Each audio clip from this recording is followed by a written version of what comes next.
ભાવનગર શહેરમાં નોર્થ ઇસ્ટના પવનોના કારણે ગરમીનું પ્રમાણ ઘટીને 28.8 ડિગ્રી સુધી પહોંચ્યું છે, જેથી એક સપ્તાહથી બપોરના સમયે અનુભવાતી ગરમીમાં ઘટાડો થયો છે. વેસ્ટર્ન ડિસ્ટર્બન્સના પગલે 10 ફેબ્રુઆરી સુધી ઠંડા પવનો ફૂંકાઈ શકે છે. ત્યારબાદ ફરી ગરમીનું પ્રમાણ વધવાની સંભાવનાઓ છે.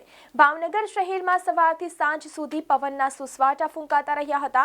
શહેરમાં સવારના સમયે પવનની ઝડપ 16 કિલોમીટર નોંધાઈ હતી, તો સાંજે પવનની ઝડપ 22 કિલોમીટર નોંધાતા તોફાની પવન ફૂંકાયો હતો. ભાવનગર શહેરમાં મહત્તમ તાપમાન 29.2 ડિગ્રી સેન્ટીગ્રેડ હતું, તે ઘટીને 28.8 ડિગ્રી સેન્ટીગ્રેડ થઈ ગયું હતું.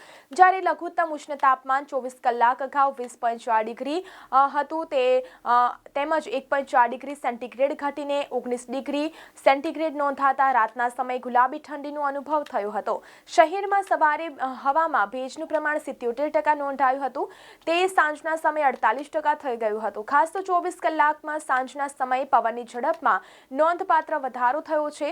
તો સાંજે શહેરમાં પવનની ઝડપ 12 કિલોમીટર હતી, તે વધી 22 કિલોમીટર થઈ ગઈ હતી.